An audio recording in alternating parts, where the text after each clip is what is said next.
Would someone like to pray for our meeting?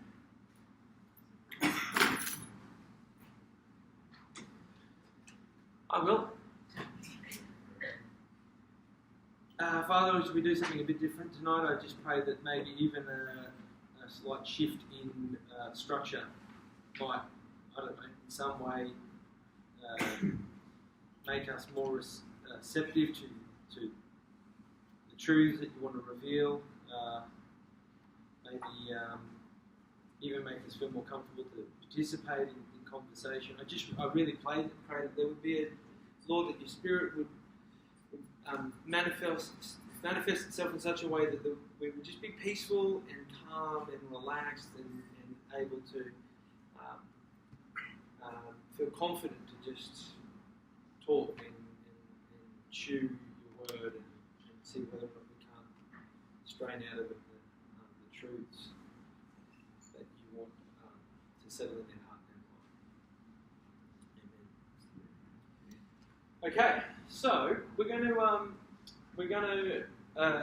read through Ruth verse by verse, and the reason why I want to do it verse by verse is because I'm hoping that if you hadn't already tried to come into Bible class, or even whilst you've been a part of the deeper Bible class, you would start to feel confident to be able to go to an Old Testament book and read it, and given the knowledge that you've acquired, start to see things in the book that make the book come alive. Start to see things in the book that remind you of other stories that you've read already, or laws that you've read about, and maybe it might cause you to think on a couple of things.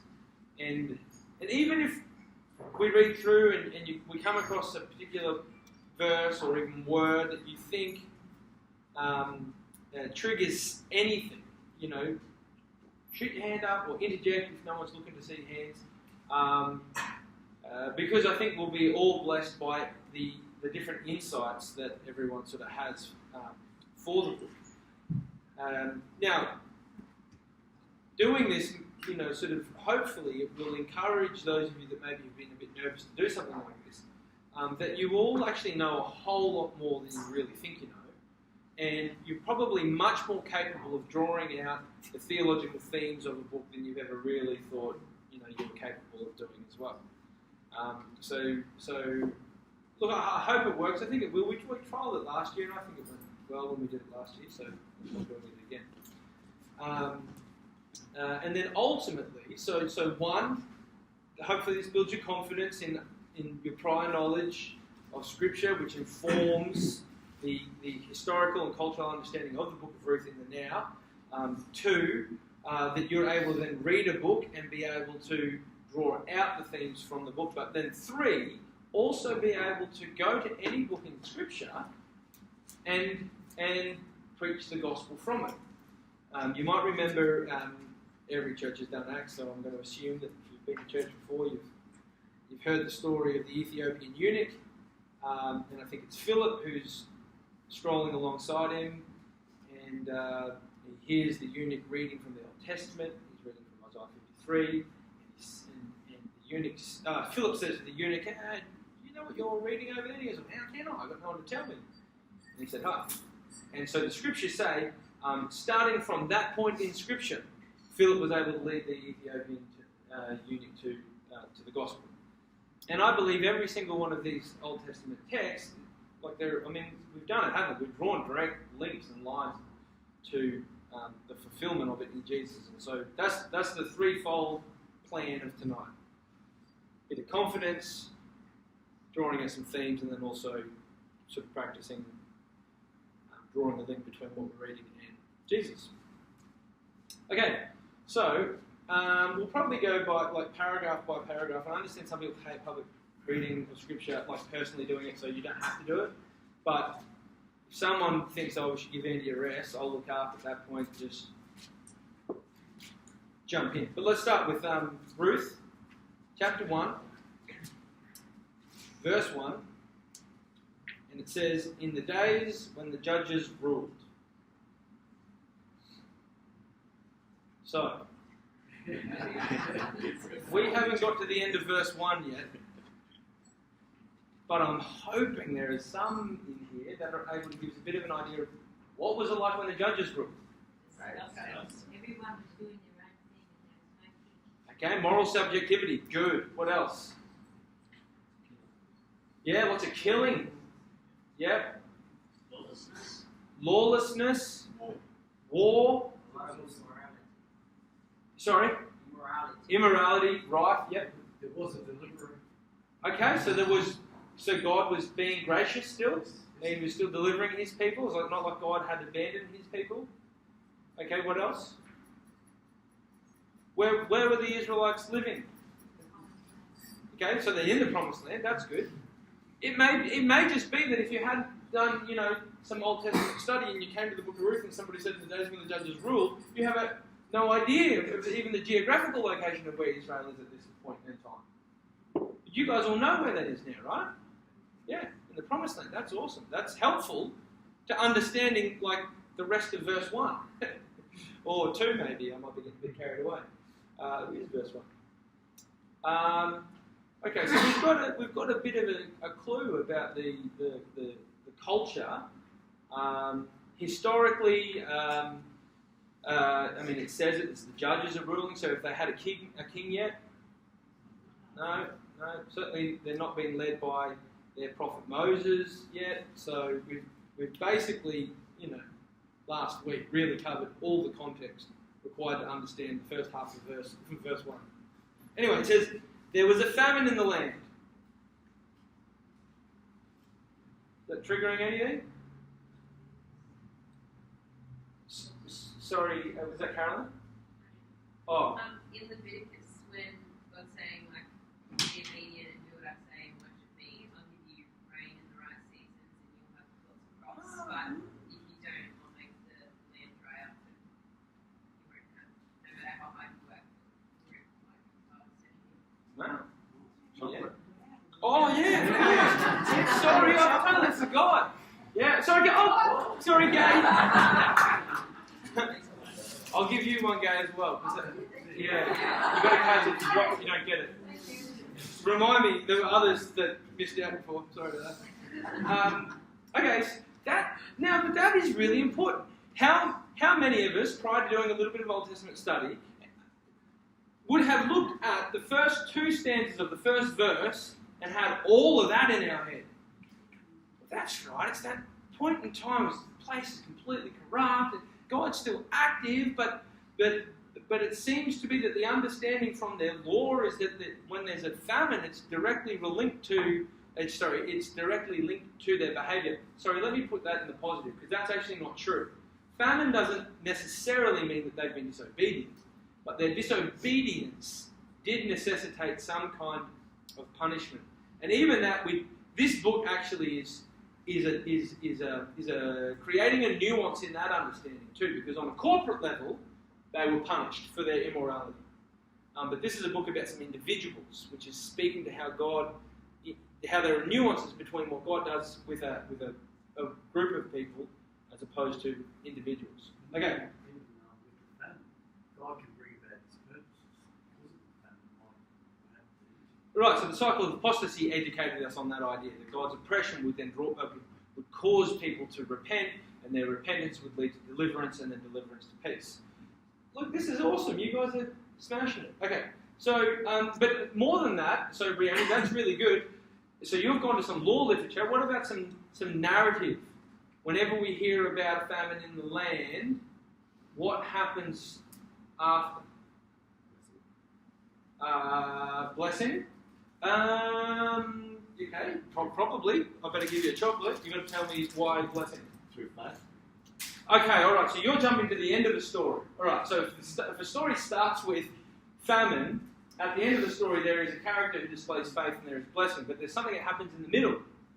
There's always leaving to some other place. Like the last 2 times it's been famine, they've said it's Egypt. Correct. Okay. This is not. That was actually a very good throw. I should do some softball. Okay, so Abraham, famine in the land, goes to Egypt. Isaac, famine in the land, goes to Egypt. Yeah. Jacob, famine in the land, goes to Egypt. Now, every time we go to Egypt, the nation of Egypt personifies an aspect of humanity, a bad aspect. What is that aspect? Evil, yeah. Like Pharaoh becomes a personification of evil. Was that you, Tracy? Yeah, well done. Uh-huh. Okay, so again, we haven't got to the end of verse 1, and we've got all of this cultural understanding, historical understanding, and now we've got a literary understanding of where the book is going. Remember, the design patterns in the literature say, well, whenever we've heard about a famine in the past, the people of God have somewhere along the line forgotten to obey God, and they've trundled off under their own sort of, steam to try and find provision. The promise from God is that if you're faithful and obey me, I'll provide for you. Okay. So I don't think God by any means is driving them out of the land. I think this is a choice made by a couple of his people. All right, we're going to keep going. There was famine on the land, so a man from Bethlehem in Judah. Bethlehem, does that trigger anything? Yeah, someone pretty famous comes from Bethlehem. Yeah, Jesus is a good one. Marcos. You have to come up and get your own chocolates. This is a terrible idea. I should have put chocolates on the seats.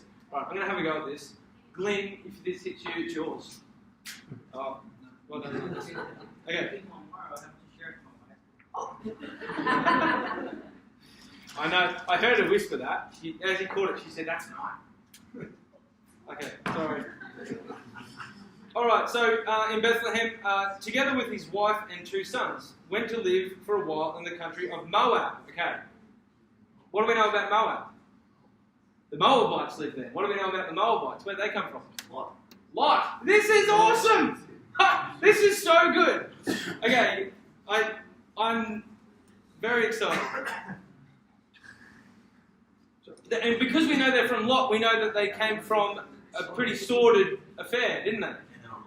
And yeah, that's good, Tom. Very good. You're not going to get a chocolate for that, though. Fine. But you're not getting lots. What? You all laughed at his? I guess it's because I repeated his joke. Okay. All right. The man's name was Elimelech, and his wife's name was Naomi. And the names of their 2 sons were Mahlon and Chilion. Is that good? That's what we're going to roll with. Mahlon and Chilion. They were Ephraimites from Bethlehem, Judah, and they went to Moab and lived there. Now, Elimelech, Naomi's husband, died. She was left with her 2 sons. They married Moabite women. Someone said bomb. I think it was Scotty Too Hotty. Why is that a bomb?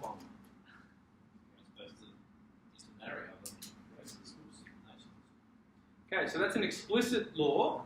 And is there any extra pressure on the Israelites not to be marrying Moabites?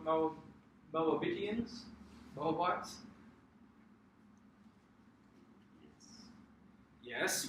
Why? Balaam, is it? Okay. So who was Balaam? He was He was the sorcerer. Now there's so much going on. This is so good.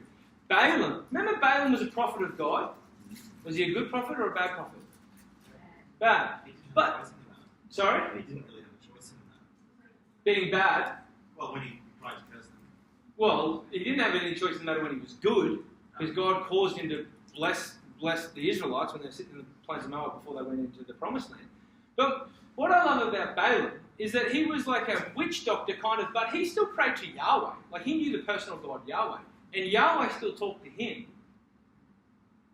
I don't know, I find that pretty fascinating. And that'll have significance later on when we talk more about the involvement of Moabite women in the heritage of Israel. And maybe even, Brian, I think you sent me a reference, but I can't remember it off the top of my head. Yeah, it's in Deuteronomy somewhere there where Moses prohibited marrying or having Moabites in the assembly of the Israelites. That's it. Because they enticed them with the women. Yep. And made them sin. So that was the edict back then. To the 10th generation, I believe. To the 10th and beyond. Yes. Well, I think 10th Infinity. generation is a euphemism for like Yes. They're never ever coming here. Yes. Yeah, right, okay. This is so good. Verse 2, chapter 1. Okay. So, but here's my question for you guys. So, I get to do this regularly, so I'm pretty across this stuff, but I can read the first chapter of chapter 1, and none of that pings off in my head. I'll just plow through the text and just be like, pretty good story. But when you stop and pause just for a moment and like actively engage the wealth of knowledge that you guys have accumulated over the years, in addition to what we've done here this year, it's amazing how much we actually know, right? And then it's going to be amazing as to how much we can draw out of it as a result of it. Anyway, okay, so now Elimelech, Naomi's husband, died, and she was left with her 2 sons. They married Moabite women, one named Orpah and the other named Ruth. After they had lived there about 10 years, both Mahlon and Chilion also died, and Naomi was left with her 2 sons, and without her 2 sons and without her husband. Okay. Why did this family go to Moab? Yes. Whose call was it? Yeah, Elimelech, really. He's the boss of the house. So you can't pin this on Naomi.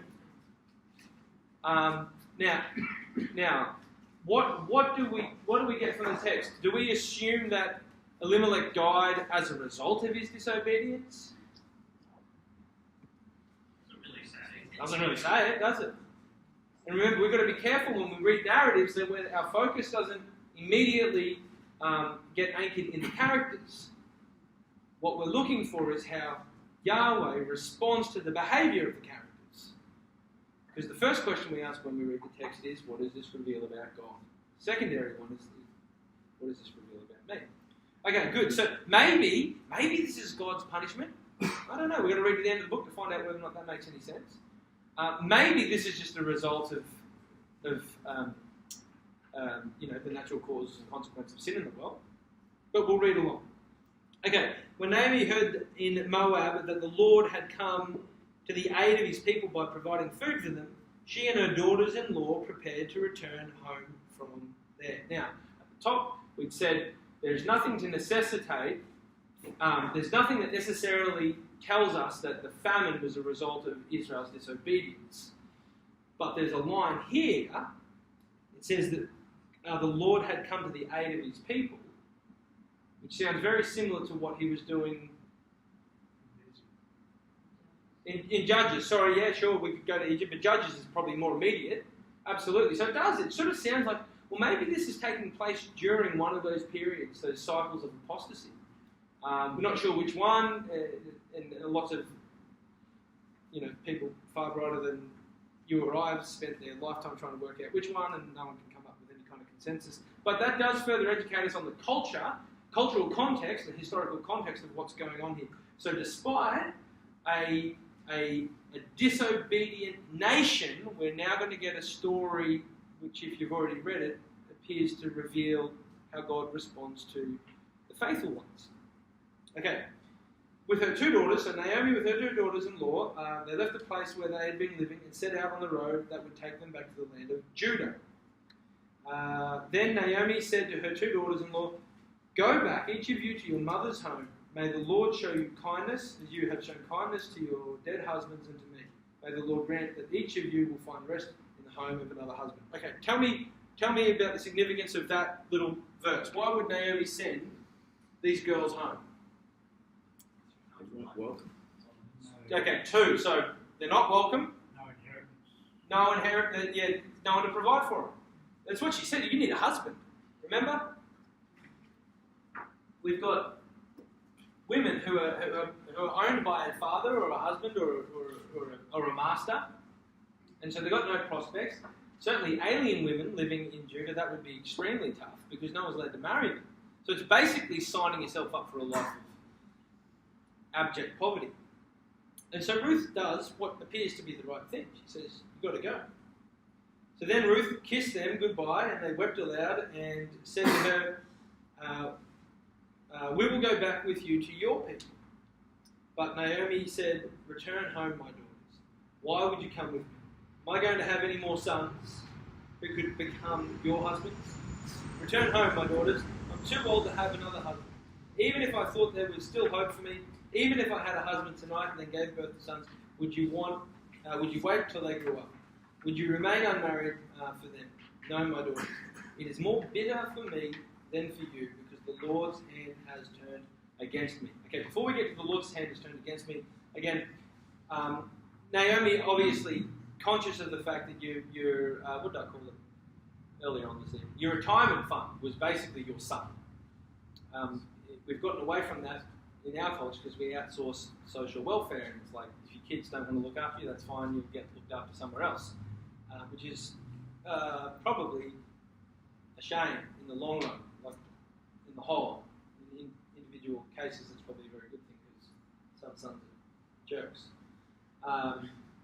So anyway, Naomi's like, look, you got to get looked after, and I'm not going to be able to do it for you. But then she says, it is more bitter for me than for you, because the Lord's hand has turned against me.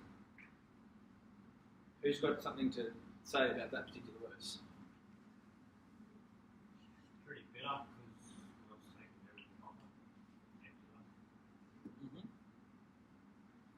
Okay, so she sounds a bit angry, or she sounds bitter, really, yeah.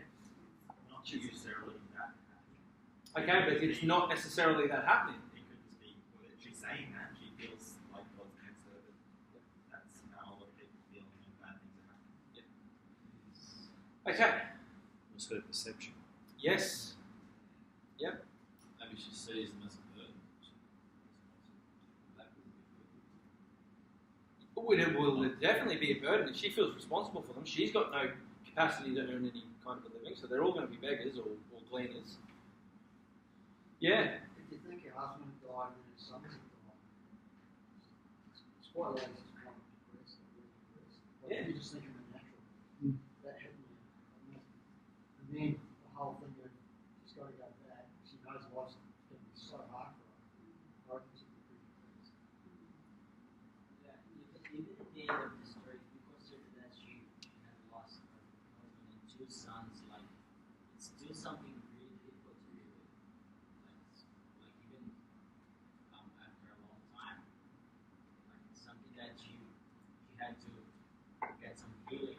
Yeah. For it.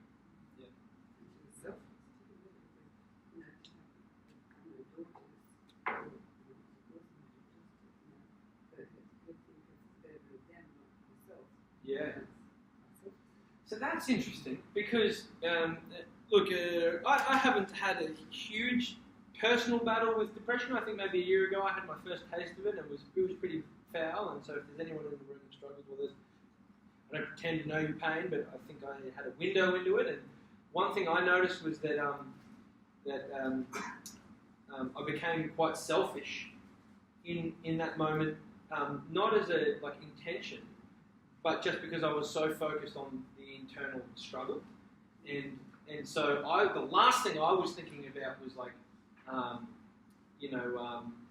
can I bless Beck, or how can I bless my kids?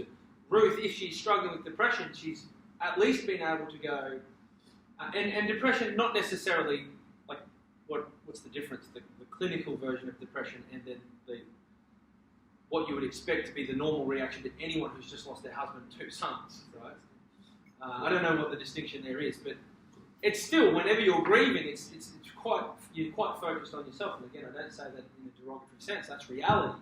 But somehow she's managed to step outside herself enough to be able to go, you need to step away. Or maybe it's just what happens sometimes, I guess, also, is that when people are really hurting, is that they intentionally push people away. Whatever the fact is, this makes the story very real and personal. This is really how people react. This is really what happens. And again, when we read these stories, sometimes we can just blaze through them, not stopping to think, oh man, imagine what was going on in her head.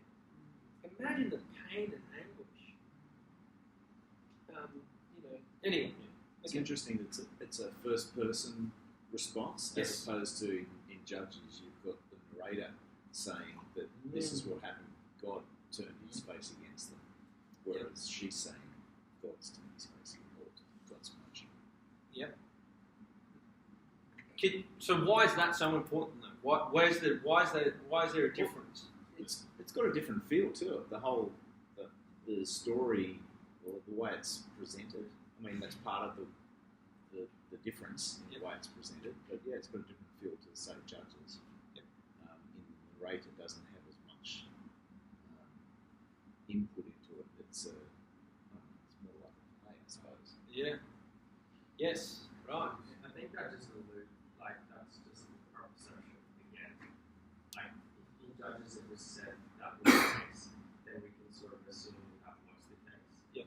But in this one, it's saying she said that, which means it may not be the case, or it could just be her perception. Yes. Someone mentioned that earlier. Yeah. But that's important to draw that distinction. From a literary standpoint, if a narrator is telling you something, then he's telling you what he believes to be true. If the actor is saying something, we're left as the audience to judge whether or not that's true. Now, there's another conversation to be had about whether a narrator even gets things right in the Old Testament. You know, you could argue all It could be the narrator's perception. exactly right. That's the next level, and then we open up the Matrix, which I don't like to do. It takes a lot of time. But we should start a Matrix Bible study, Brian, and then we could do it. Yeah. Okay. Put me down. Okay, I'll put you down for that one. Okay, now, so Naomi said, get lost, and in the nicest possible way, and at this they wept again loudly. Orpah kissed her mother-in-law goodbye, but Ruth clung to her. Look, said Naomi, your sister-in-law is going back to her people and her gods. Go back with her. But Ruth replied, don't urge me to leave you or turn back from you. Where you go, I will go. Where you stay, I will stay. Your people will be my people, and your God, my God. Where you die, I'll die. And there I'll be buried. Okay. Now, this is a game changer for how we perceive Ruth. Why? Yes? He's converted to Naomi's religion. That's a key. I believe that's a key. There are a number of interpretive challenges that we're going to have given the fact that, we know that Moses has said the Moabites are not. It's explicit. They're not coming in. They're not getting involved. But then we also have the same law spoken by the same man, and we've learnt now, especially from Deuteronomy and the way Paul interpreted it in Corinthians, that we've got to go to the spirit of the law. The focus is the spirit of the law, which is to love the Lord your God with all your heart, mind, soul, and strength, and to love your neighbour as yourself.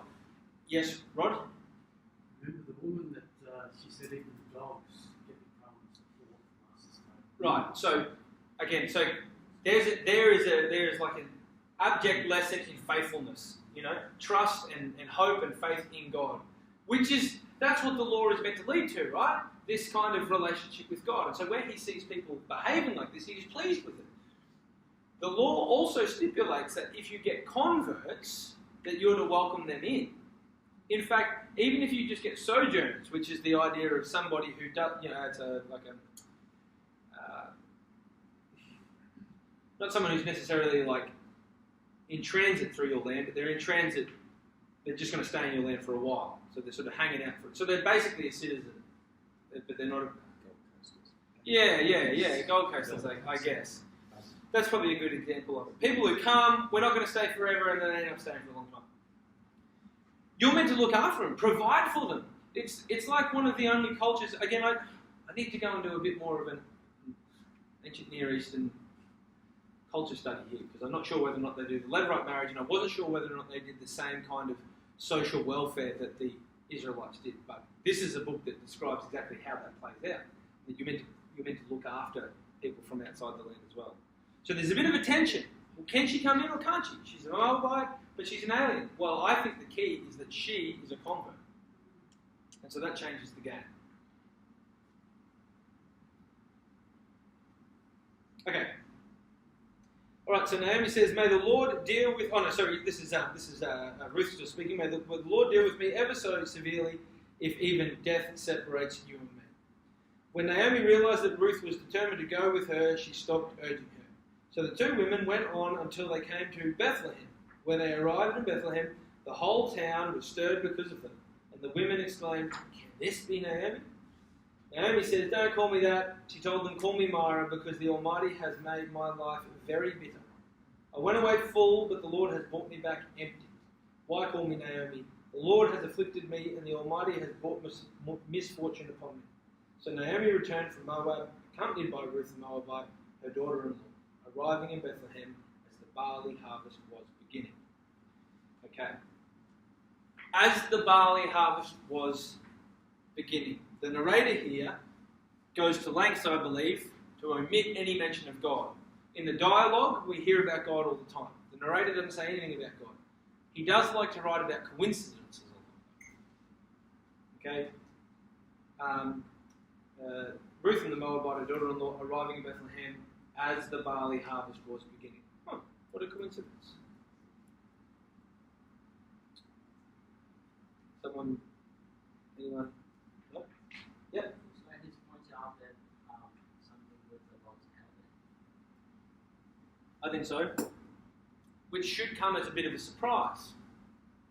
Doesn't it also say in verse 6 that they already heard that the Lord had come today and he's been providing food for them again, and that's why they were going back in the first place? So it's not like it's just a coincidence that's just being brought up to set in the narrator said earlier that the Lord had. Yeah, so there's nothing specific about the provision of God that suggests that it's the barley harvest. There could have been rain come on the land, and all of a sudden they're not dying of thirst. There could have been any number of things, and as a result now they can get the barley going. But having a harvest made way for a particular law that mandated if you own land and you own crops, it's not all yours. Some of it's for the poor people. So this is basically saying, as it so happens, it's the time of the year where the poor people can get fed. Coincidentally, which I think we're going to learn is there's no coincidence in this at all. Sorry, but Brioni, was it you, Marcus, that had mentioned something just before? Something was about to happen. Oh, something good's about to happen, that's right. It's like he's pointing out that, he's emphasizing that. Yes, he is. Because the very start of the chapter, I think he was pointing out something bad is about to happen. Whenever there's a famine and people leave the land, there's a bad story about that. Okay, so it's like that. It's like when we're looking for these literary devices or whatever, literary patterns, they're to spike our attention. We're meant to start looking for things. And it's like we've just come off the back of the cycle of apostasy, time and again. 6 times we get it illustrated. Then we get chapter 17 to 21 of Judges, where it's basically the religious system is completely corrupt. The moral compass is completely kaput. And here we go again. And then all of a sudden it's like, maybe not.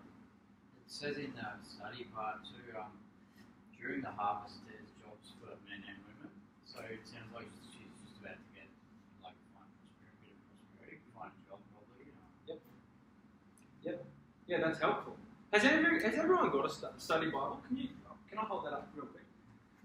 If you don't have, they're about $120. They're pretty expensive. Study Bibles will often have study notes underneath the text.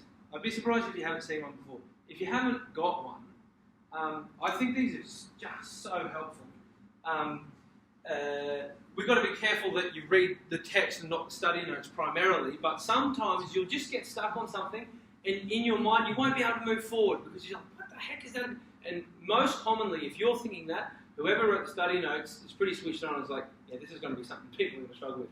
And they'll just make a brief note, it's not extensive, but it'll just be enough to get you over that hurdle to keep reading.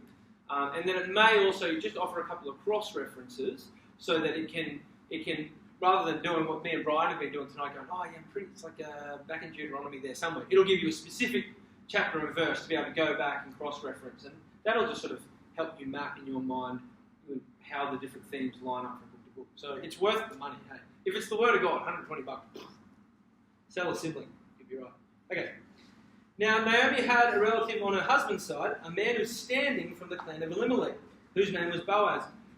I think this might be the first time, I could be wrong, but this might be the first time that we've read any narrator specifically point out the moral integrity of someone.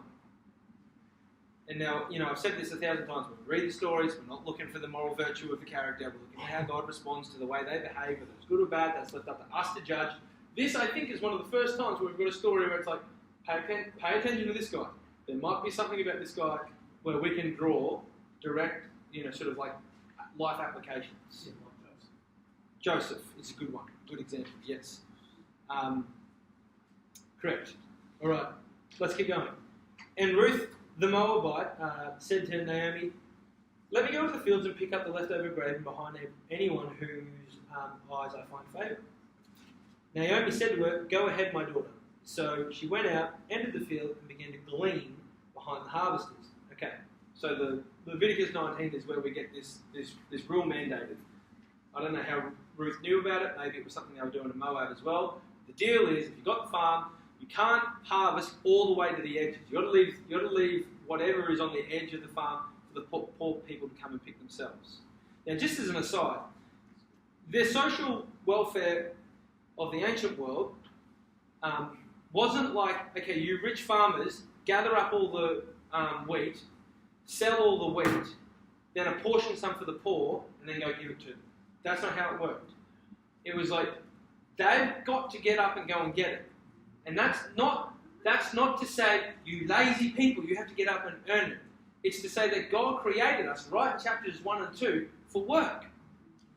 And the downward spiral for people who are long-term unemployed, psychologists seem to verify this, is largely due to the fact that they've had, well, I don't like to use the word self-esteem, but you know what I'm talking about. Their self-esteem ripped from the bottom of them because they've actually done nothing to earn some self-esteem. And self-esteem is one of those peculiar things. Again, it's not overly helpful, I don't think, except to say that you can't give it to someone. You can't tell someone, "Oh, you're worth it, and you're the best, and it doesn't matter that you've never done anything worthwhile in your life. You're awesome." People see straight through that, and so when they hear that that's how they gain self-esteem, and then they don't, they think there's something wrong with them. And this is why, and we all do it naturally, when you see someone who does a good job of something, we're compelled to say, "Hey, that was a really good job." The moment someone sees that they have been productive and added to the community, it's like, "Oh, maybe I am worthwhile. Maybe I am needed." And the same is, just even in your own mind, to be able to get up and go and work for a day. It helps. So if you ever get stuck in that rut, which I've been there before myself, it can be hard. You can think, "Oh, it'd just be so much easier if someone could just give me a handout right now." Long term, that's going to set you on a downward spiral and no good. So I think God knew what He was saying when He said, "Okay, so leave some behind." All right. He also said, "If you drop any, don't bother picking it up. Let somebody else come and pick that up." Okay, so that's Leviticus 19 if you want to go check it out. Anyway, so now the gleaning process we'll talk about in a moment. As it turned out, she was working in a field belonging to Boaz. Now, as it turned out, that's another one of those lines that the narrator puts in there that I don't think is as it turns out. It's, God foreknew. Now, this Boaz character, he was from the clan of Elimelech. Who's Elimelech? Of Naomi. Excellent. Just then, Boaz arrived from Bethlehem and greeted the harvesters. Now, again, coincidence? The wealthy farmer, he just so happens to turn up the day that Ruth turned up. Probably less coincidence and more, what's the word? God incidence. What do people call it? Something like that. Anyway. Divine intervention. That's what we're going to roll with. And this is what he says. "The Lord be with you." Now, we have a common greeting. It's usually when we say goodbye to people, but we say God bless. Tell me something about "the Lord be with you." Reading a specific text in front of us. What is that saying? Yes, but you got me on a technicality because ultimately you could argue Emmanuel is Yahweh. But he's using God's personal name, and God bless is generic. God is generic. God can be used to mean all sorts of things in all sorts of different religions. He's saying Yahweh bless you. Yeah, it would be a little bit like us, I guess, maybe saying Jesus bless you.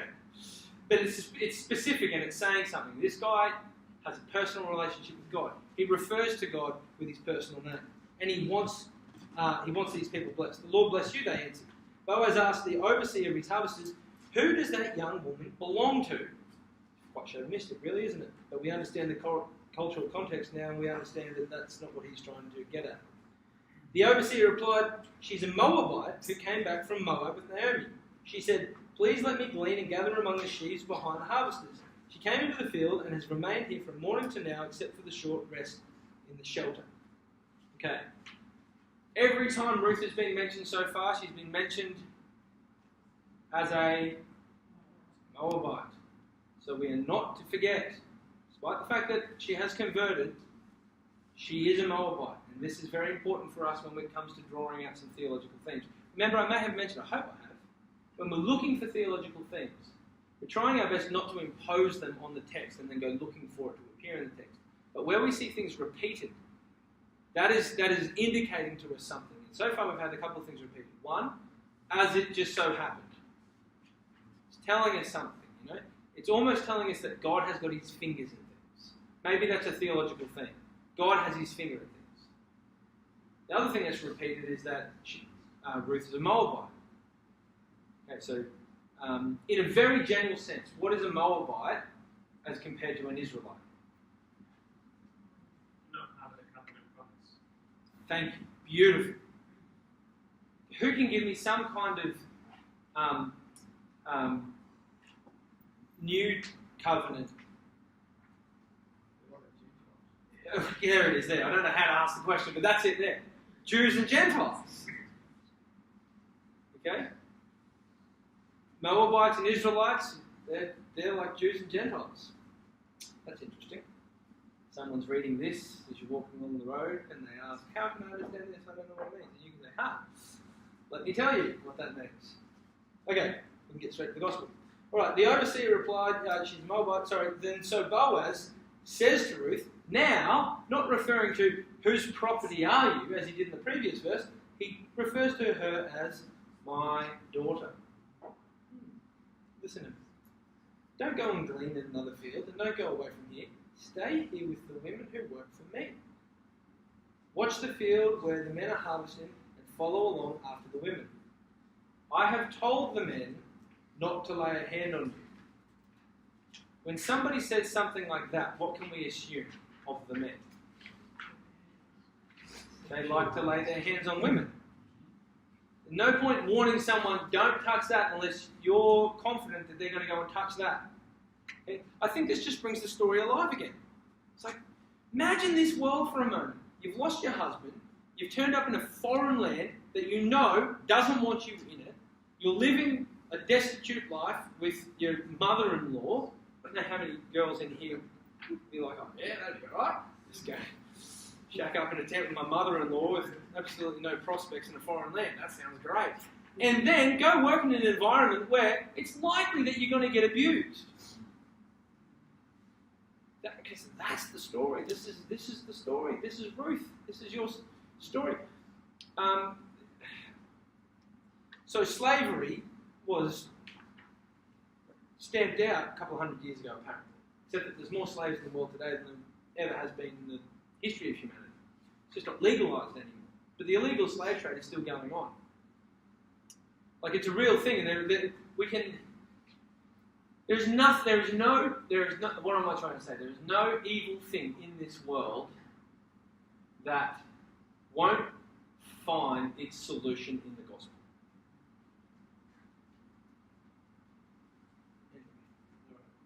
Okay. So I've told the men not to lay a hand on you. And whenever you are thirsty, go and get a drink from the water in the jars that the men had filled. At this, she bowed down with her face to the ground. She asked him, why have I found such favour in your eyes that you notice me, foreigner or sojourner? Okay.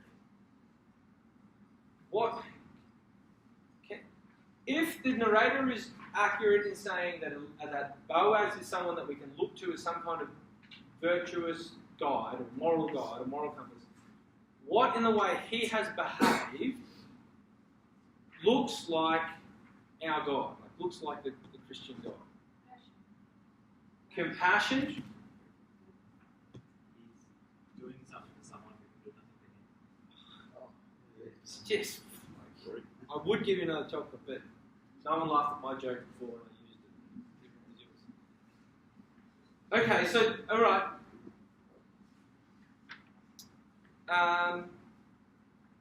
So reading Romans a little bit at the moment, and I was reminded of a sermon that actually the principle of Mali and the Baptist Bible College up in Brisbane, Peter Francis, he drew this analogy. I think maybe I've even mentioned it once before.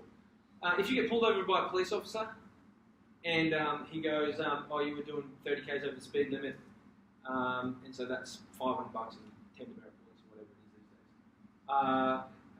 days. And then you were to say, oh, look, could you let me off? If he let you off, that would be mercy. Okay? But if he was to say, no, I can't let you off, that's illegal. But here's what I'll do. I'll pay the fine. That's not just mercy, but that's grace. I think this is what Boaz is doing. It's not that he's just letting her glean off his field. It's that he said, you can jump in with the women who are employed here. I've got a personal protection edict out on you. You can drink from the men's jars. You don't even have to go down the way. They're going to get the water. You can have that water. I mean, what else does he go on to say? So much so, she's so blessed by what he's had to say that she bows down. She says, what have I done to deserve this? And Boaz replies, I've been told all about what you have done for your mother-in-law since the death of your husband, how you left your father and mother, your homeland, and came to live with the people that you did not know before. Okay, this is, I hope, not too long of a stretch, but I'm going to get there. All right, here we go. I'm going to get to the end of how grace is revealed in this picture in the same way that I believe grace is revealed to you and me today. Because there's nothing we can do for grace except what? Starts with an F? Faith. Okay. What is Abraham most commended for in the book of Hebrews 11? Faith. Okay. Tell me if you've ever heard this before. How you left your father and mother and your homeland and came to live with the people you did not know. Abraham. Genesis 12. God says, dude, you're not from here. You're up out of. Oh, I'm getting tingles. You're moving out of your home, your father's home, your security, going to a new land, place where you don't know anyone. And it was that faith that was credited to Abraham. Did I say Moses before? I'm trying to play back in my head what I said, referring to Hebrews. It was Abraham. Look, this is the same literary design, like, you know, that leave your father's house, go to the land that I will show you, right? It was that faith that earned, that saw God see fit to choose Abraham as his what? Yeah.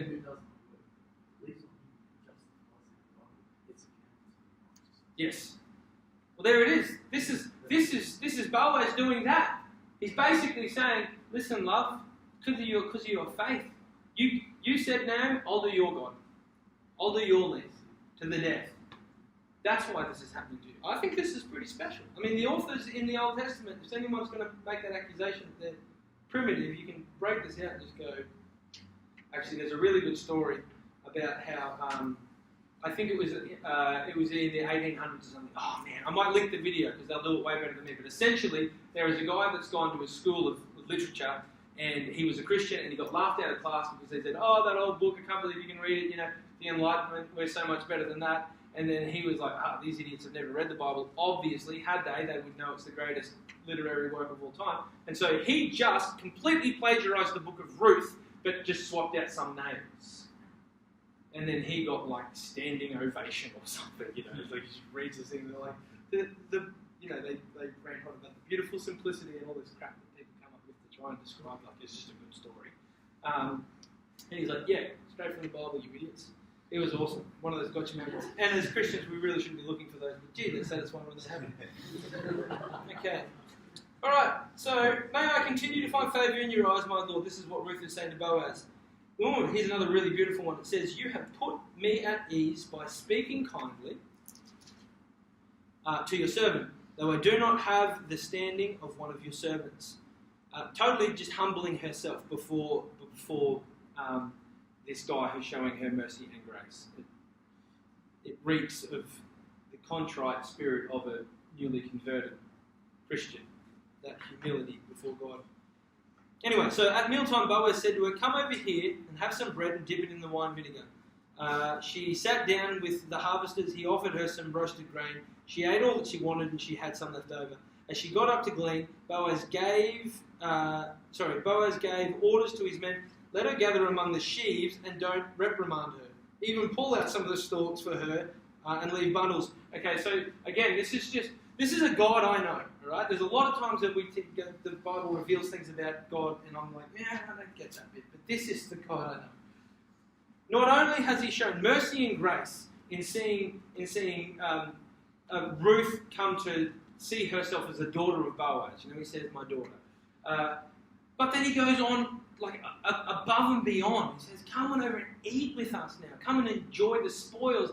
And now, even the workers, they're going to be reaping the harvest, and then they're going to be pulling some out for you. It's like it's just the blessing on her life is just expanding and growing. And I was sharing with Gay just before we got started. The last 10 years, I've not had a regular job. I've just lived by faith. And for some, they would say, oh, that must be really hard. Well, if to go on for 10 years and to live the life that I live, it's like I don't know if I would want a real job. One with real jobs seems to really struggle to pay the bills, and we live it's ridiculous, this life. I've got to tell this, because this has just happened in the last week. Last 2 weeks, let's say. So 3 weeks ago, Beck and I had some big bills. Both car regos, I think there was some water, credit card was due to get paid, and it was, I don't know what's appropriate to disclose. I don't know. It was about $4,000 anyway. And it was like, we've got about a week and we've got to get this. And I don't have the earning capacity to earn $4,000 as a preacher. It's not never going to, well, maybe it will happen if I hook up with Osteen or someone like that. But anyway. Why are you laughing? Stop laughing. Can you tell them I said that if you have a meeting? No, anyway, so now I knew I had some work with a school through CYC that was coming up, and that was a little bit left to centre, so that was going to provide a little bit. But as it turned out, through a relative, CYC, and then on Friday afternoon, whilst working at CYC, a phone call to race to Melbourne for Saturday and Sunday of this weekend. We got away with paying the $4,000 of bills and almost another $2,000 out front. Like, now this has just been our story for 10 years. It just keeps happening. I don't know what. I see people flogging their guts out, and God's asked them to, so good on you, do it. Don't not do it. I'm not saying everyone should quit and go and do what I'm doing, because the call was quite specific to do it. But it's just, I know this is how our Father works. He's, for whatever reason, He just chooses to go above and beyond. And there's no reason, there's no good thing that I was able to do. I mean, I could list 1,000 things that I'd done wrong in the weeks leading up to this last, outpouring of material blessing. But that's our God. Yes, Lee? That's what I was thinking as I read the thing. It's like people get stuck on this sin, people get stuck on the situation themselves, and it's not. The problem isn't that people fall short. The problem is that they fail to believe in Jesus. They fail to believe that because of that, everything's covered. So they focus on like all the hard work and everything else, and like the impossible, the things that like hamstring your life, they're already covered anyway. And as soon as people believe that, sin's not a problem. The problem with this world is that they don't have their faith in Christ. That's sort of what I got from the Ruth. Like, that's what she kind of locked onto that. It didn't matter. She was a mother. It didn't matter. Anything didn't matter because she knew. She just knew God was God. Yeah. Certainly, that's something the book's trying to communicate. An unwavering faith. Yeah. Okay, we've got to keep going. We're not doing too bad, but we do need to speed up a bit. Verse 1, that was a tough one, so that's why we were behind. Okay. So Boaz does all this good stuff. That's right, and then Boaz says, hey boys, when you go out to work, make sure you leave plenty behind. So Ruth gleaned the field until evening, then she threshed the barley as she gathered. and she managed to get about an ephah. That's a big bag for way more than what she was meant to get. Threshing wheel, know what threshing is. Hey, it's just like you've got all the grain in the stalks. It's just getting the grain out of the stalks. The grain that's left over, chuck in the bag, throw it in your bag, take it home. Okay, so Ruth gleaned the field until evening, then threshed the barley that she had gathered. She carried it back to town, and her mother-in-law saw how much she had gathered. Ruth also brought out and gave her what she had left over after she had eaten. Her mother-in-law asked her, "Where did you glean today? That's crazy. Where did you work? Blessed be the man who took notice of you." Then Ruth told her mother-in-law about the one whose place she had been working. "The name of the man I worked with today was Boaz," she said. "The Lord bless him," says Naomi. "He has not stopped showing his kindness to the living and the dead." She added, "But the man is our close relative, and he is one of our guardian redeemers." Okay, so from Deuteronomy 25, we have a rule around how it is that we look after those who are left destitute from a family perspective. Now, does anyone not know how the guardian redeemer thing works? I know we've touched on it, but if we don't, it could be important just to very quickly, okay, Ben's got his hand up, so that might be enough to suggest that there's a few of us that don't. Okay, here's the idea of Levirate marriage. Now, it's important to understand this has got nothing to do with Levites, who were priests. As I learned this week, Levirate is a word derived from Latin, which means brother. Lever is brother in Latin, so that's why I got the name Levirate marriage. Notice in the book it doesn't say Levirate marriage, it says guardian redeemer. But it's referring to a law in Deuteronomy 25, which says, if brother 1, 2, and 3, alright? Brother 1 has a wife and no kids but dies, she now is left with no hope because her husband, who's going to provide for her, is dead, and she has no son who would otherwise grow up and provide for her. So, the next of kin, or the closest relative, and in this case it's brothers, it's their obligation to take her in as their wife. Not because this is some fancy way or some elaborate way for the Israelite men to get more wives, because all that would be awesome. But so that no woman is ever left destitute. And so what happens is, as best we can understand, because there's not a whole lot of detail around this, and this is the only picture we get of it in the Old Testament or in any of the Testaments, is that ideally, if brother number 2 is married, he wouldn't take her in if brother number 3 isn't married. Because the ideal for marriage is one man and one woman. There may have been cases where one man was willing to take another one in. That would have really stretched his resources. That may have even compromised his family line. But certainly, this guy here, the obligation would be, all right, well, you are with me. They would have a baby, and that little baby was then to be named after this guy, so that his land and his family name would continue on, and so that all of his property would be retained in the family. Any property that he may have lost or sold or leased in his lifetime, remember, due to the year of Jubilee, meant that every 50 years, all that land was owed back to this guy. Now, if he dies, where does that land go?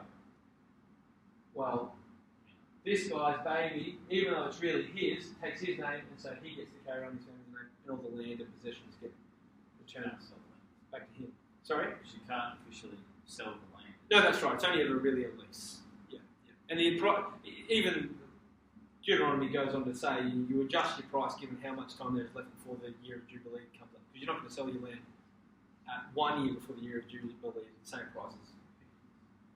Okay, does that make sense? Do you understand how that works? So the idea is that then this guy, any children he has thereafter are his. But the firstborn son belongs to that guy.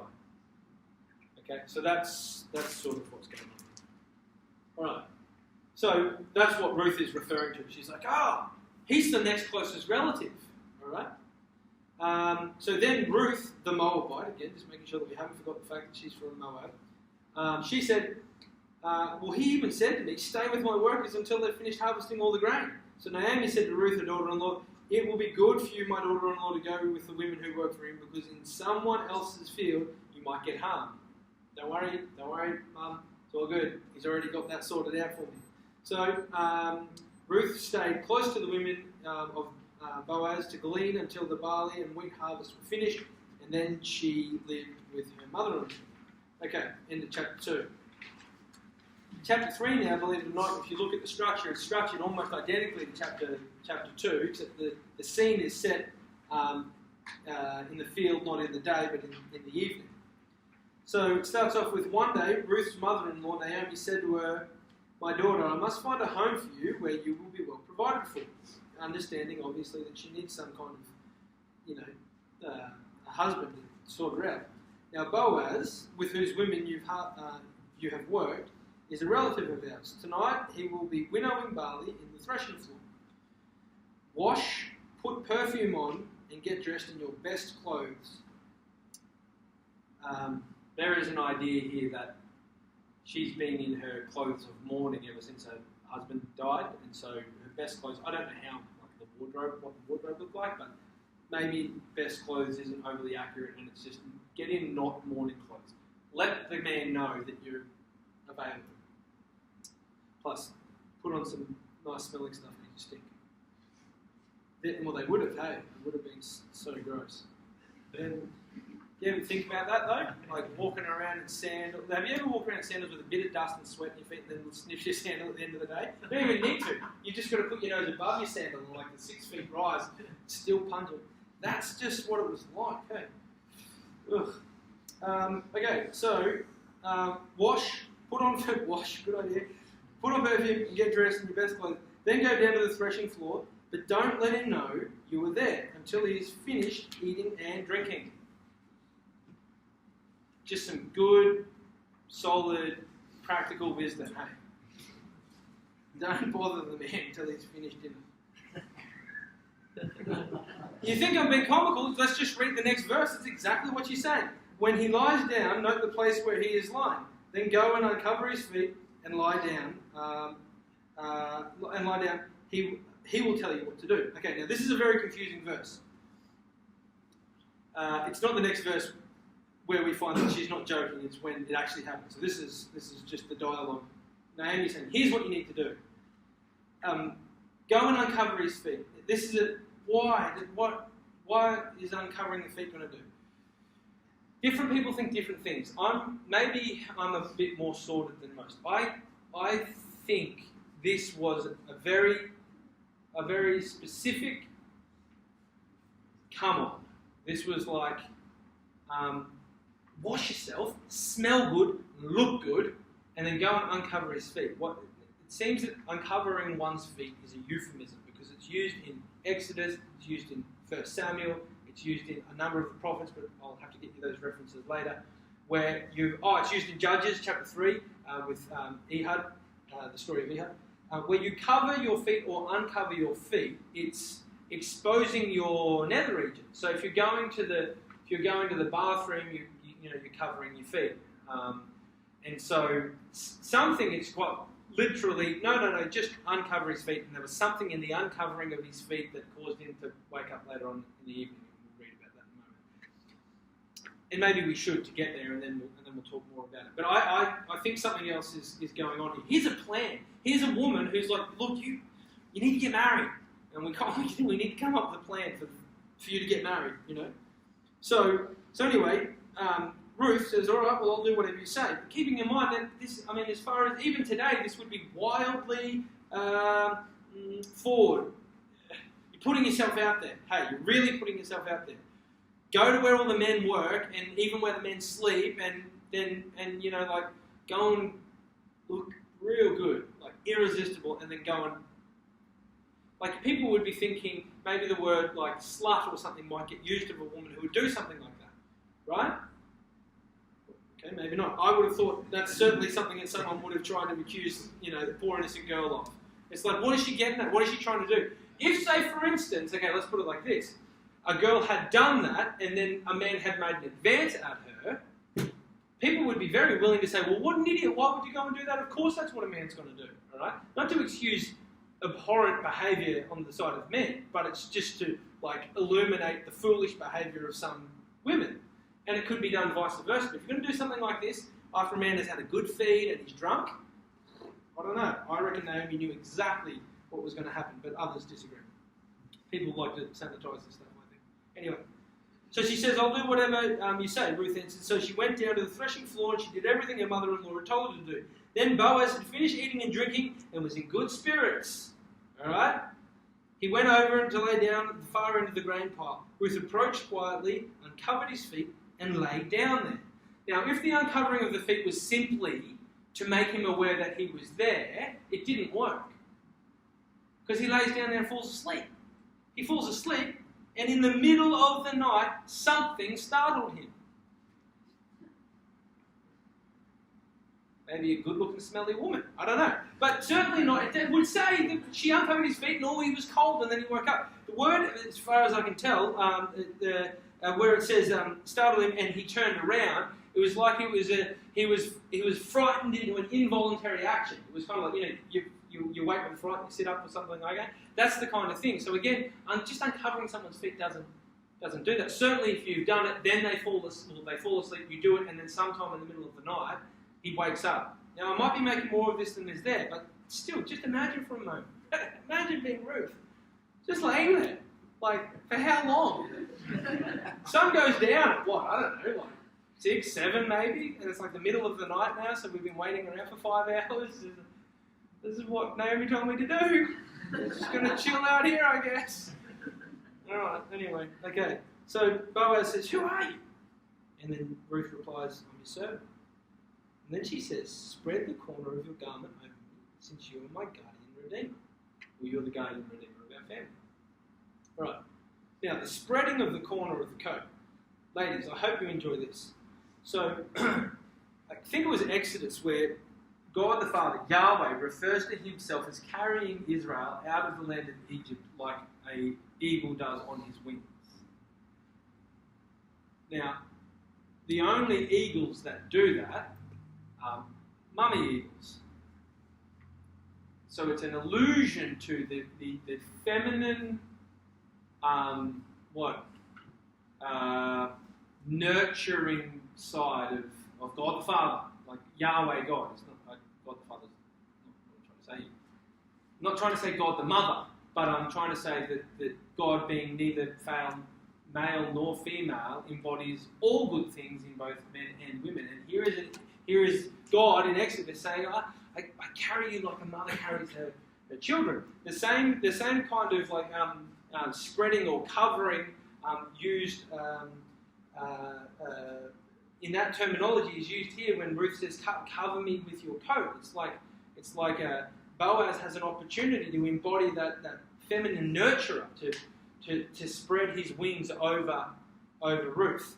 And if we thought that I was trying to make something appear in the Old Testament that doesn't appear in the New Testament, certainly Jesus, when he refers to, he's lamenting the fact that Jerusalem just continually disobeyed God, and he said, "Oh, that I would have covered you like a mother hen his chicks, or her chicks." Sorry. Also, Jesus there embodying that the protective mother aspect of God. Can I read the study note on that? Oh, please do. It's from Ezekiel 16:8. I'll just start halfway through. I spread the corner of my garment over you and covered your nakedness. I gave you my solemn oath and entered into a covenant with you, declares the sovereign Lord, and you became mine. Beautiful. So there's the prophets using the same terminology. Okay. All right. So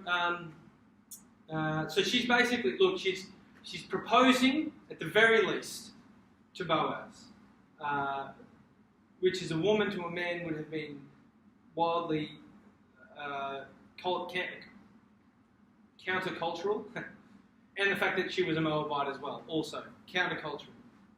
Yes, hello. For me, seems like Boaz was already interested in her, and he was showing that like by the way he was treating her, and like when Naomi told her to dress up and to like get ready.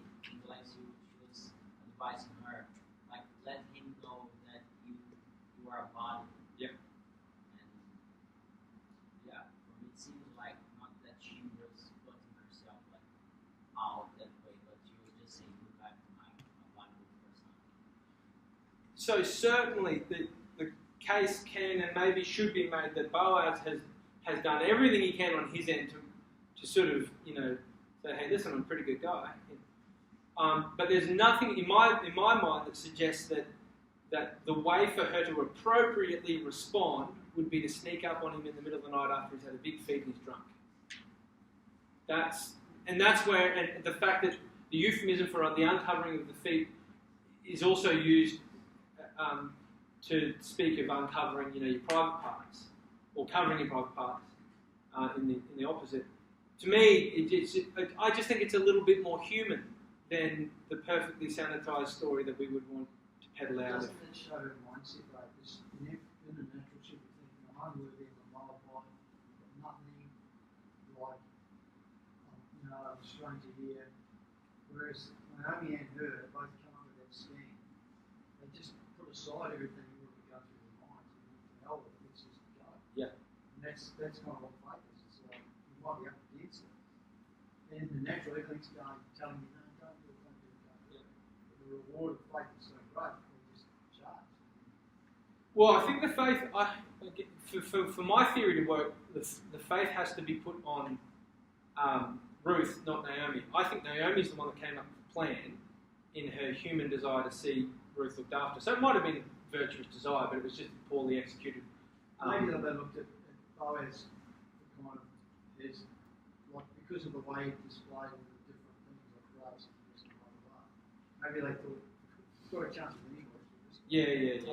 Oh, for sure. I think that's what Naomi thought, for sure. But I don't see Ruth being a part of the plan. She basically just says, look, whatever you say, I'll do. Here it is in verse 5 of chapter 3. I'll do whatever you say. And it sort of seems like she's a bit passive in the plan. All right, well... Yeah, she would have been freaking out. Yeah. She's got to go to a place with all these guys. Yeah. She's going, well, I'm looking as good as I can. Who knows what's going to happen. Yeah.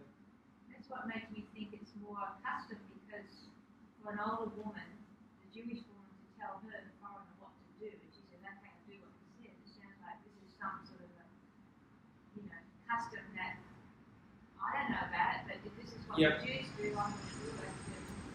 So that's a really common, and probably I haven't read extensively, but from what I've read, that probably comes up as the most common argument.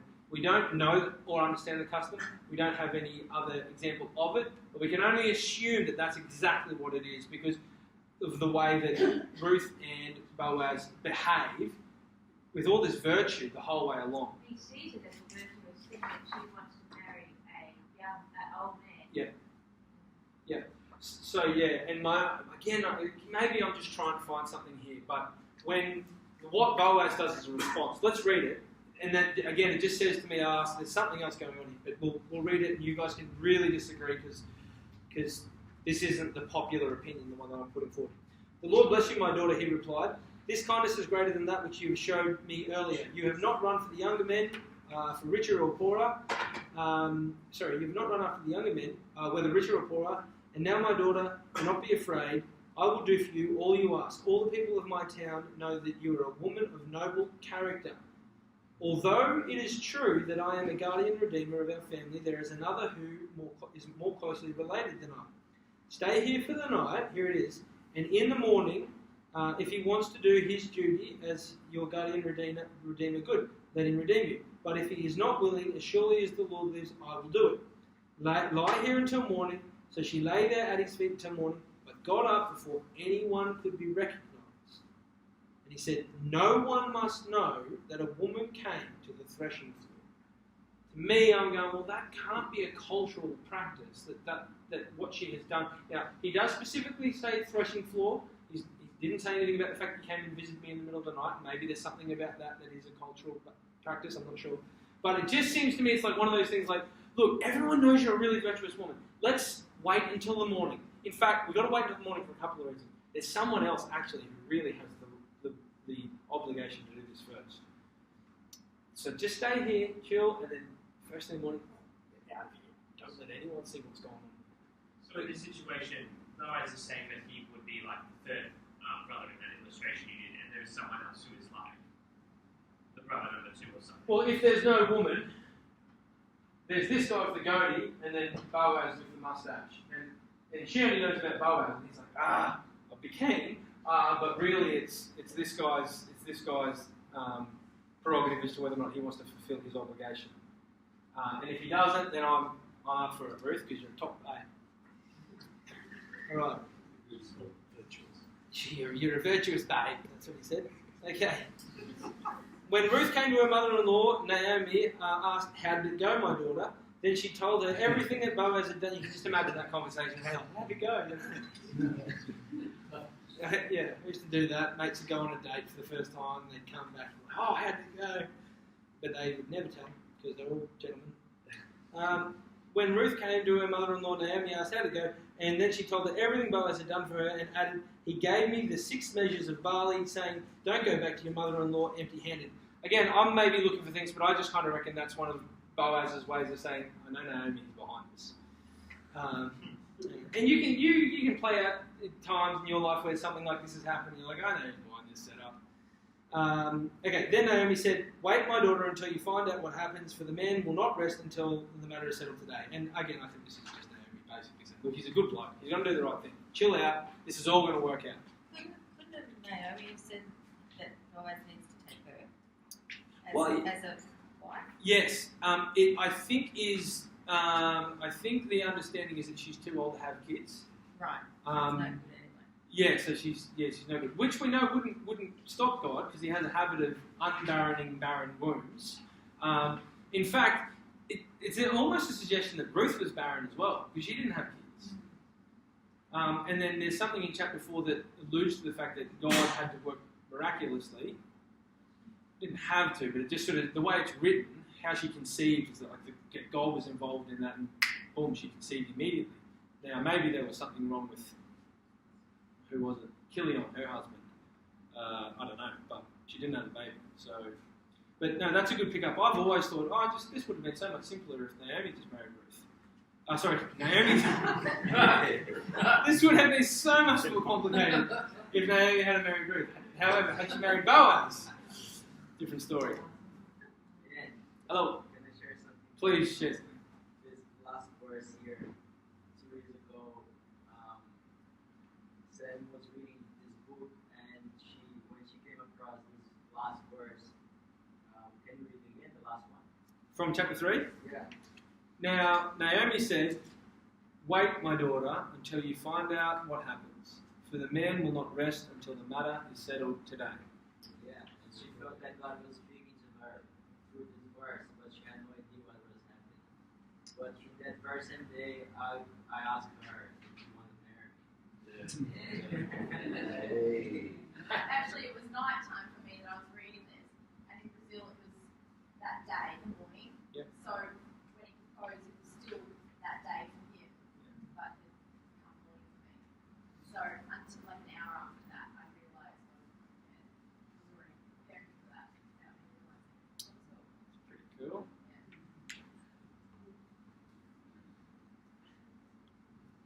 I don't know how to, well, there's nothing to say. That's just... It's related. That's a personal. Is this a chocolate? Sorry? Chocolate. This is, yeah, I'm going to pass on this stuff. This is having engagement and marriage because we weren't there for that. There's one there, obviously, for you, Sam. Actually, it's your story, Sam, so you can have both of them. Okay, we've got 10 minutes to do a whole chapter. Can I get a chocolate before we start? Who hasn't had a chocolate yet? I'm behind. Tom, can you come and hand out some chocolate?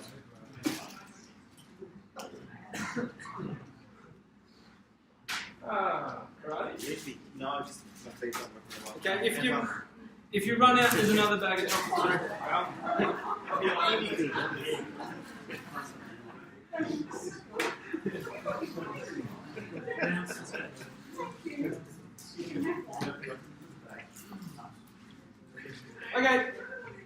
I'll keep reading. Meanwhile, Boaz went up to the town gate and sat down there just as the guardian redeemer he had mentioned came along. Town gate, what's the significance of the town gate? Judges? Oh, okay, yes. It's just sort of the town elders sat around and made decisions for the town. Yeah, okay, good. Okay, they sat down there, just as the guardian redeemer had mentioned, he'd come along. Boaz said, "Come over here, my friend, and sit down." So he went over and sat down. Boaz took 10 of the elders of the town and said, "Sit here," and they did so. Then he said to the guardian redeemer, "Naomi, who has come back from Moab, is selling the place of the land that belonged to our relative Elimelech. I thought I should bring the matter to your attention and suggest that you buy it in the presence of these seated here, in the presence of the elders of my people. If you will redeem it, do so. But if you will not, tell me, so I will know." Now again, in the same way that you've got the concept of levirate marriage, you've also got the idea of the guardian redeemer who purchases back the land which is sold. So let's just imagine for a moment that this here is Naomi and that's Elimelech, and they've got no kids, and they own this portion of land. He dies. Or maybe he's going to Moab because it's like, well, we've got nothing here. So what he does is he goes and leases his land. And see, he sells it to some guy, I don't know, who wears a hat, so he's obviously from a different culture. I don't know. And so he buys it for, what, I don't know, 50 denarii. I don't know what currency is for that. But anyway, that's been sold or leased to this guy. She goes off to Moab. She eventually comes back completely destitute, obviously, and she can't afford to buy back the land. She can't wait until the 50th year, the year of Jubilee, for the land to come back. So the obligation is for one of these guardian redeemers to not only take on any women, but also to buy back any land. And so this guy here now, he's told, "Hey, you can get that land back for $50. He goes, "Well, yes, sweet, let's do it." He says, "I will redeem it." And then Boaz said, "On the day you buy the land from Naomi, you also acquire Ruth the Moabite." And then this goes, yeah. Oh, look, there's so many things that we can say about that. What's going on? Why is this a problem? Is she going to... Does he have a wife already? Does he understand the Deuteronomy 25 rule? You can't have Moabite women. Who really knows? All we know is that Boaz played a pretty smart game, because that was enough for him to go, "Oh, yeah, no, I can't do that." So at this, the guardian redeemer said, "I can't redeem it because I might endanger my own estate. You redeem it yourself. I can't do it." Now, in earlier times in Israel, for the redemption and transfer of property to become final, one party took off his sandal and gave it to another. This was the method of legalising transactions in Israel. A stinky sandal. I can't remember, a couple of years ago, I preached a series on Ruth, and I remember reading in some commentary that archaeologists discovered a storehouse in someone's yard, and it had like 15 or something, 16 right-footed thongs. And so this dude was like the guy around town just hustling. Anyway, I found that interesting. Okay, so the guardian redeemer said to Boaz, "Buy it yourself," and he removed his sandal. Then Boaz announced to the elders and all the people, "Today you are witnesses that I have bought from Naomi the property of Elimelech, Kilion and Malion. I have also acquired Ruth the Moabite, Mahlon's widow, as his wife." Sorry, I said it was Kilion before. "In order to maintain the name of the dead with his property, so that his name will not disappear from among his family and from his hometown. Today you are witnesses to it." And that was as good as done. You get 10 of the elders to witness something like this. You take the thong, done deal. It's like signing on the dotted line. Then the elders and all the people at the gate said, "We are witnesses. May the Lord make the woman who is coming to your home be like Rachel and Leah." What were Rachel and Leah? Yes? Jacob's wives. They were sisters. But why would he want Ruth to be like that? They had lots of kids. Okay, yes, absolutely. So fulfilling this promise. Okay. In fact, it said immediately after Rachel and Leah, who together built up the family of Israel. "May you have standing in Ephrath," that's, even though I can't pronounce it properly, is another name for Bethlehem that gets used interchangeably and synonymously throughout the prophets as well. And be famous in Bethlehem. Throughout the offspring the Lord gives you by this young woman, may your family be like that of Perez, whom Tamar bore to Judah. Tamar and Judah, what do we know about that particular exchange? Yes. So, not ideal. What came of it?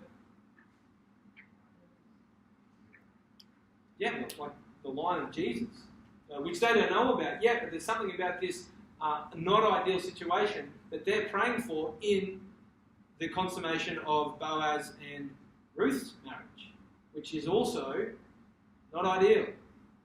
Ideal is Israelite. So there's an indication here that something special from the book is to be drawn from the fact that the Moabitess is in some way going to be what, as a prophetic prayer, involved in the line through which King David and then ultimately King of the whole universe, Jesus, comes into existence. All right, so Naomi gains a son. That's an interesting title to put on it. Who had the baby?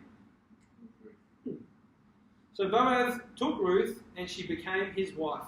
When he made love to her, the Lord enabled her to conceive. So that's going back to the idea that maybe she was barren. And she gave birth to a son.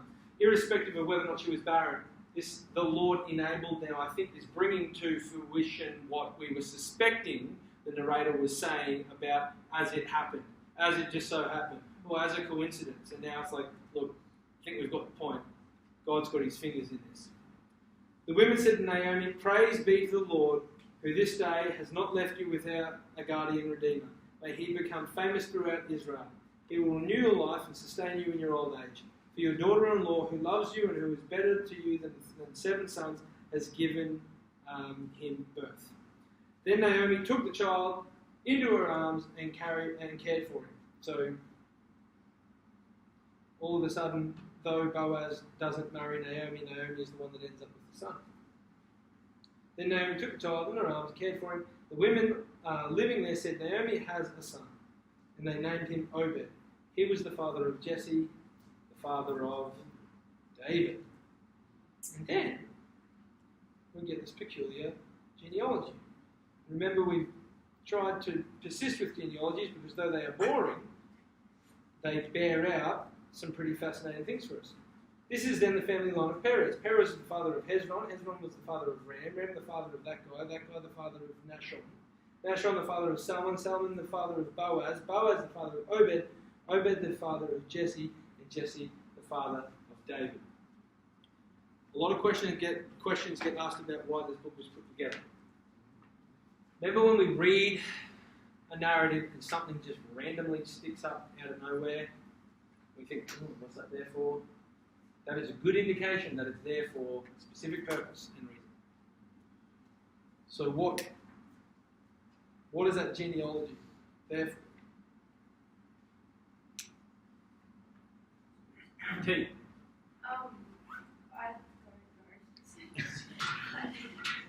What I thought was cool about it was just like the first few times I just brushed over it. I didn't even read it because I saw father and names. Yep. But like the third time I listened to it, I was like, that's actually really cool. So the image of like when someone's got a drone and they start off like focused in on like a family or something, they're doing something, and then it just zooms out. It sees the big picture. And that's what it is. Yeah, well, exactly. From where we are, that's exactly right. From where they are, this is the foreshadow to something that's happening in the future. It's actually like it's going to narrow down and narrow down and narrow down until a point in history where everything that this story reveals about Boaz as a guardian redeemer is going to be fulfilled through Jesus. And Jesus' bride is also going to be like a Moabitess. we're all Gentiles. Sorry? We didn't talk about who wrote this at what time. Can we place it after David, given that we've got a genealogy, Well, so it, Or was I mean, it added? it has to come after David. or was it added later? Yeah, well, it could be added later. It could even be post-exilic and a refutation against what Ezra and Nehemiah had to say about the Moabites there. If you want to do like a late dating, I don't think it is. I think it's definitely okay. So the next book, we've gone over. The next book is Samuel. The first king of Samuel is, and he's from Benjamin. What did we learn about Benjamin in the book of Judges? They're small, but they're yeah, they got annihilated. But why? Because they hardened to, Yeah, they're baddies. They're not good. Saul, he's a Benjaminite. And he's the first king. And Israel's stoked, finally got a king. Yes, this is awesome. And then Samuel comes along and goes, oh, actually, yeah, we're not going to do the whole line of Saul. We're just going to jump to a completely new tribe.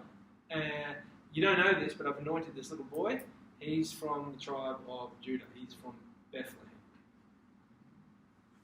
And so this genealogy here could very well be Samuel writing a book after the book of Judges, which has highlighted the shortcomings of Benjamin, spoke highly of the tribe of Judah, and drawn a direct link from David to Judah, who was told by Israel or by Jacob that it will be through your offspring that a royal king will come whose hand will never let go of the scepter. And so it in my opinion, is definitely Samuel trying to make an apologetic case for David as king, amongst other things.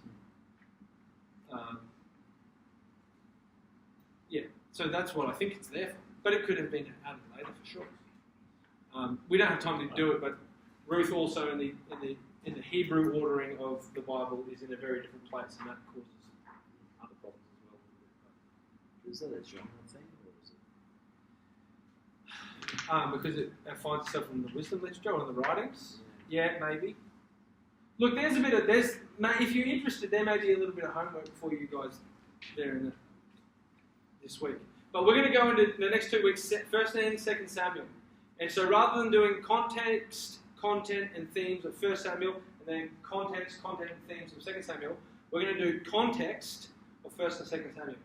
Then we're going to do the content of 1 Samuel. That's all we're going to do next week. Then the following week, we'll finish the content of 2 Samuel, and then we'll do the themes of the 2 books. So my suggestion would be that over the next 2 weeks, just be reading the 2 or listening to the 2, like one after the other, because it'll make so much more sense when we've got the bookends of the book. Yes, it's a shame that we always run out of time. Hey? Yeah. Anything? If you need to take off, you can take off. If there's anything to add, or yes, Glenn. Last week we prayed for a guy who lives down Melbourne and had prostate cancer and wasn't very bad. Today, Tuesday, I went back and looked at, and they said, "Oh, gee, this is a really good improvement. We're going to do something for you." And the guy, instead of son having to go back to his father, was something about food, so that he can actually come to his son. So it was really inspiring. Praise God. Yes. There's something about asking. There, yeah. Okay, cool. I hope that was helpful. We're going back to the regular format next week. But I hope you guys are able to track along and be encouraged, at the very least, by the amount of context you have that informs you about what the author is trying to do in Ruth. Yeah, but we didn't really get much of the time to talk about the different themes that got brought out of it. Are you feeling, on the whole, more confident, like going into Old Testament books and being able to sort of have a bit of an idea of, okay, I think I can probably get something out of this that I previously wasn't able to get out of it? Well, that's good. Complex that. Well, it's because we're friends. That's it. I think I'm going to say no. Okay, well, you guys can sit around and keep talking, or you can go home.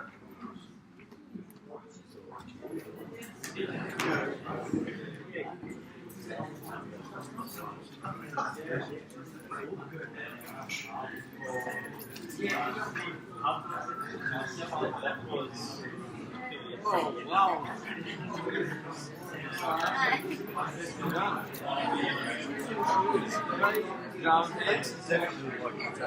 I'm rolling straight into bed. Yeah, you are. That's awesome.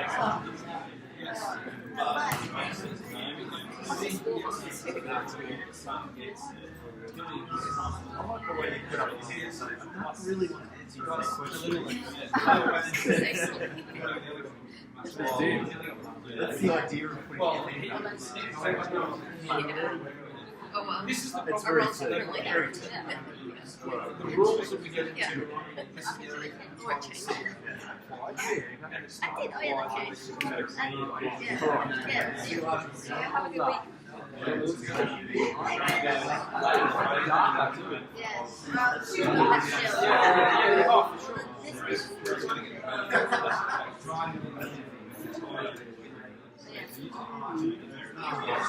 That's right, she gets it all back. Yeah. That's in your place where you are? Or I'm gonna do that. Get rid of them.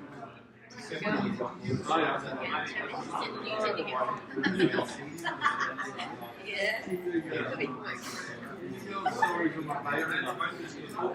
Yeah, and I think also it is speaking to the theme of irrespective of God. God was working in her whole life. Yeah. We didn't get to Yeah, I didn't respect a man at all. Which some so the Yeah. pagan thing goes, well, this is because she's thinking, I was like, you're from she's ruined her chances because she was mentioning God. Wrong. It's really random. Mr. Ward, how you doing? You looking for a waterfall? Yeah. Actually, I was the other day. Black box. Oh yeah. Actually, it seems like it's great TV. Oh yeah, I mean, Which isn't necessarily like that. But yeah, I have no idea like how you sort of do your things anyway. well, let's